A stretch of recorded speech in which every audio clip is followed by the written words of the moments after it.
پہلے میں دیکھنے والوں کو عرض کر دیتا ہوں کہ یاد رکھیں کہ جتنے بھی ایسے پانی جمع ہونے کے مقامات ہیں کہ ان کی لمبائی چوڑائی کو ضرب کریں تو 225 فٹ نہ آئے، جیسے چھوٹا ٹب ہے، بالٹی ہے، واشنگ مشین ہے، یا انڈر گراؤنڈ ٹینک بھی اتنے بڑے بڑے نہیں ہوتے ہیں کہ آپ ان کو اگر ان کے لمبائی چوڑائی کو ضرب کریں تو 225 فٹ آ جائے۔ ایسی جو اوپر کی ٹینکیاں ہوتی ہیں تو جو اتنے چھوٹے اتنے کم پانی کو لیے ہوئے چیزیں ہوتی ہیں انہیں اسے کہتے ہیں چھوٹا حوض، یا اس پانی کو قلیل پانی کہتے ہیں۔ اور شرعی لحاظ سے اس کا حکم یہ ہوتا ہے کہ ان میں اگر ایک قطرہ بھی نجاست گر جائے، چاہے اس کا رنگ وغیرہ ظاہر ہو نہ ہو، کل ناپاک ہو جاتا ہے۔ یہ سب یہ اچھی طریقے سے مسئلہ جان لیں کہ اتنا ایسا کوئی برتن، ایسا کوئی ٹینک،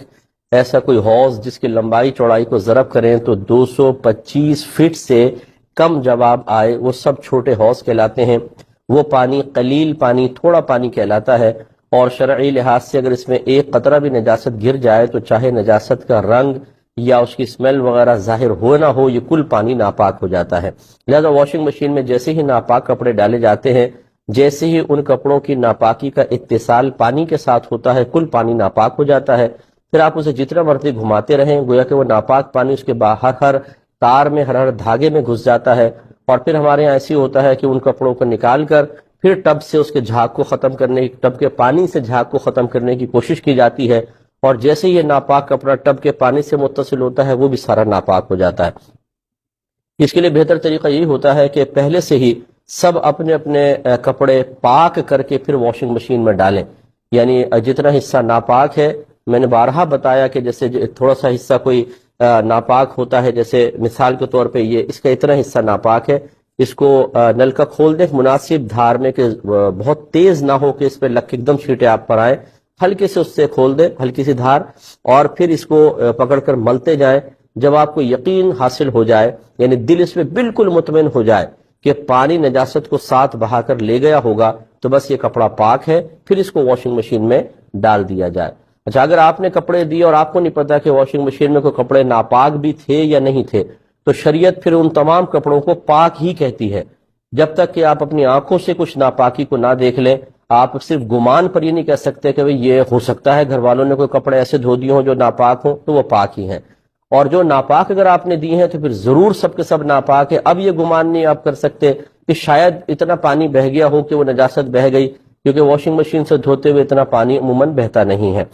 ہاں، یہ بھی میں نے آپ کو بتایا تھا کہ اگر بالفرض کپڑے دھل گئے پاک اور ناپاک ایک ساتھ، اب آپ کو پتہ ہے یہ سارے کپڑے ناپاک ہیں، تو ان کو ایک دفعہ بالٹی سسٹم سے پاک کر لیں۔ اس کا طریقہ یہ ہے کہ آپ ان میں سے 2-3 کپڑے لے کر، جیسے 1-2 جوڑے لے کر بالٹی میں ڈال لیں، نل کا کھول دیں۔ جب یہ اوپر پورا بھر جائے تو ہلکے سے ہاتھ سے کپڑے کو پانی کی سطح سے نیچے رکھیں، اوپر نہیں ہونا چاہیے، کوئی کپڑا پانی کے اندر ہو تو، اور اب یہ جب بھر گیا تھوڑا سا اس کو بہنے دیں، اور اس کی کوئی مقدار نہیں ہے کہ 1 ہاتھ یا 2 ہاتھ، بس تھوڑا سا بہنے دیں، یہ تمام کپڑے پاک ہو جائیں گے۔ تو اپنی گھر کی ماسیوں کو یہ طریقہ بتا دیجئے کہ تمام کپڑے واش کرنے کے بعد ایک دفعہ بالٹی سسٹم سے اس طرح نکال لیں، جیسے اب یہ پانی بہا نا تو یہ کپڑے پاک، اس کو نکال لیں، اب جتنا بالٹی میں بچا ہوا وہ بھی پاک ہے، اسی میں دوسرے کپڑے ڈالیں، پھر اس کو بھریں، تھوڑا سا بہائیں، یہ پاک ہوگا۔ اسی طریقے سے سارے کپڑوں کو ایک دفعہ نکال لیا کریں تو وسوسہ نہیں آئے گا۔ اچھی طرح یاد رکھیں، اب بالفرض اگر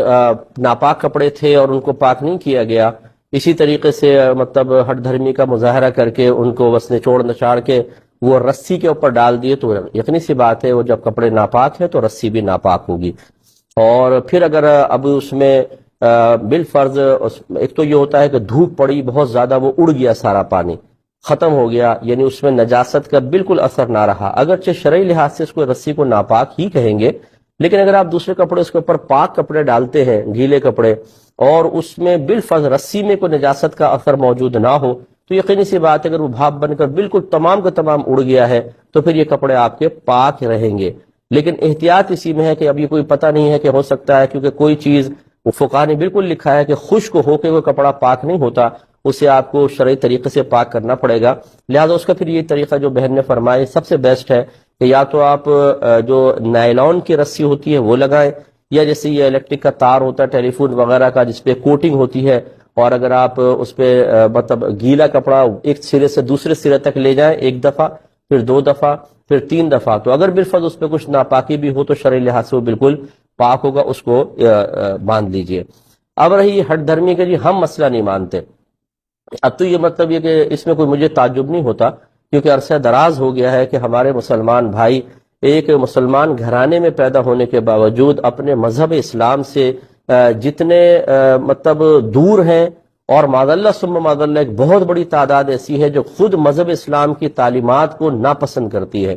وہ ایک آزاد زندگی چاہتے ہیں۔ ہاں باہر کے ملک میں جائیں تو وہاں کے قانون کی تعریف بھی کریں گے اور اس کو فالو کریں گے، دبئی چلے جائیں، یو کے چلے جائیں، US چلے جائیں، یہاں شترے بے مہار ہوں گے، وہاں بالکل سیدھے چلیں گے اور تعریف کریں گے کہ نہیں بھائی بڑی بہت اچھا قانون ہے اور اس کو بالکل فالو کرنا چاہیے۔ لیکن جب دین اسلام کی باری آتی ہے تو اپنے مذہب اسلام کی تعلیمات کو حقیر جان کر اپنی ہٹ دھرمی کا مظاہرہ کرتے ہیں، اور یہ اپنی آخرت کی بربادی کا بہت زیادہ سامان کرنا ہے۔ یہ میں بارہا یہ جملہ کہتا ہوں،